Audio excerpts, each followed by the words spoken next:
तो क्या दोस्तों आप भी 2026 में बोर्ड एग्जाम का परीक्षा देने वाले हैं। तो दोस्तों आज मैं लेकर आ चुका हूं एक ऐसा सेट जिससे दोस्तों आपके 2026 में हिंदी का पेपर में प्रश्न बनेगा। तो फटाक से चलते हैं, हम उन्हें सॉल्व करते हैं। लेकिन उससे पहले दोस्तों यहाँ पर कुछ निर्देशांक दिया हुआ है कि समय 3 घंटे 15 मिनट, यानी हमें वहां पर कितना समय मिलेगा। तो 3 घंटे 15 मिनट का हमें समय मिलता है कहाँ, बोर्ड एग्जाम में। उसके बाद में है नोट दिया हुआ है, प्रारंभ के 15 मिनट परीक्षार्थियों को प्रश्न पत्र पढ़ने के लिए निर्धारित है, यानी वहां पर 15 मिनट आपको प्रश्न पत्र पढ़ने के लिए दिया जाता है। उसके आगे दोस्तों यहाँ पर कुछ ऐसे ही निर्देशांक दिया हुआ है। तो उन्हें छोड़कर दोस्तों हम चलते हैं फटाक से अपने क्वेश्चन की तरफ। यहाँ पर दोस्तों हमारे पास बहुत अच्छे अच्छे प्रश्न हैं, यहीं से दोस्तों आपकी बोर्ड परीक्षा में प्रश्न बनेगा।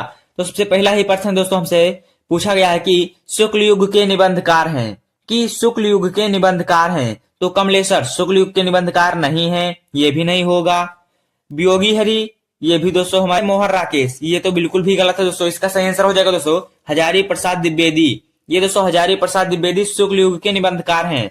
उसके आगे है निर्मला उपन्यास के रचनाकार हैं। आप लोग दोस्तों इसका आंसर फटाक से कमेंट बताइए। निर्मला उपन्यास के रचनाकार हैं, इसके दोस्तों मुंशी प्रेमचंद्र जी हैं। और मुंशी प्रेमचंद्र जी की अन्य रचनाएं हैं जैसे सेवा सदन, कर्म भूमि, रंग भूमि, ये सभी दोस्तों हमारे मुंशी प्रेमचंद्र जी की रचना है। उसके आगे है दोस्तों अपनी खबर रचना की विधा है। ये जो पूछ रहा है कि अपनी खबर रचना की विधा है, अपनी खबर रचना की विधा क्या है? आत्मकथा है, नाटक नहीं होगा, संस्मरण नहीं होगा, एकांकी भी नहीं होगा। उसके आगे है गुनाहों के देवता के लेखक हैं धर्मवीर भारती। तो बहुत ही आसान प्रश्न था दोस्तों, एक एक नंबर दोस्तों हमारे लिए बहुत महत्वपूर्ण होने वाला है 2026 के बोर्ड एग्जाम के लिए। उसके आगे है निम्नलिखित कवि में से किस कवि को राष्ट्र कवि का सम्मान मिला था? सुमित्रानंदन पंत को? नहीं। सूर्यकांत त्रिपाठी निराला को? नहीं। मैथिली शरण गुप्त को? हाँ, मैथिली शरण गुप्त को जो है महात्मा गांधी ने राष्ट्र कवि का सम्मान से दिया था। उसके आगे है रामचंद्रिका के रचनाकार हैं पद्माकर? नहीं। पद्माकर की रचना है दोस्तों पद्माभरण। और उसके आगे देव है, तो देव का दोस्तों नहीं है। मतिराम का दोस्तों ललित राम है, ये नहीं है। उसके बाद दोस्तों हमारे पास केशवदास, इसका सही आंसर हो जाएगा दोस्तों केशवदास, यानी रामचंद्रिका के रचनाकार कौन है? तो केशवदास हो जाएगा। उसके आगे है घनानंद किस काल के कवि हैं?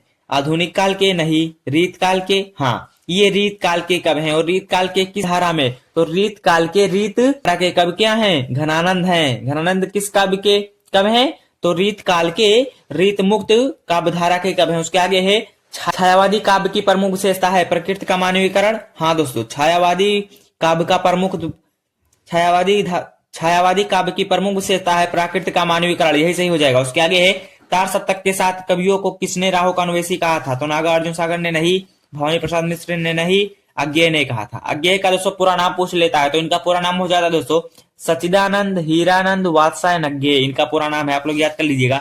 उसके आगे है करुण रस का स्थायी भाव है रति, उत्साह, भय, शोक। तो करुण का पूछ रहा है तो शोक हो जाएगा दोस्तों, करुण का शोक है।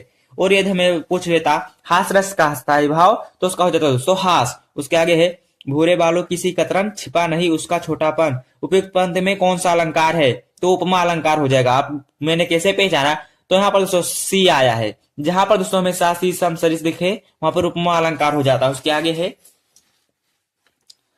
छंद पढ़ते समय आने वाले विराम को क्या कहते हैं? मात्रा? नहीं। गति? नहीं। लय? ये भी नहीं होगा। इसका सही आंसर हो जाएगा दोस्तों यति।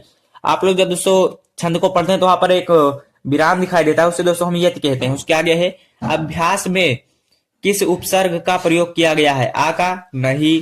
अभी का? हाँ। अब ये दोस्तों अभी कैसे बना? तो दोस्तों यहाँ पर मैं लिखकर समझा देता हूं, हो जाएगा अभी प्लस यास, यहां से दोस्तों बनता है हमारा अभ्यास। उसके आगे है पंचतंत्र में कौन सा समास है? तो पंचतंत्र में दोस्तों हो जाएगा द्विगु समास। यहाँ पर कहा है द्विगु, ये डी वाला ऑप्शन द्विगु समास हो जाएगा। उसके आगे है दिनकर दिवाकर भास्कर किस शब्द के पर्याय यानी पर्यायवाची हैं? तो किसके हैं? सूर्य के। बहुत ही आसान था दोस्तों, एक एक नंबर दोस्तों इसमें से हमें मिल रहा है।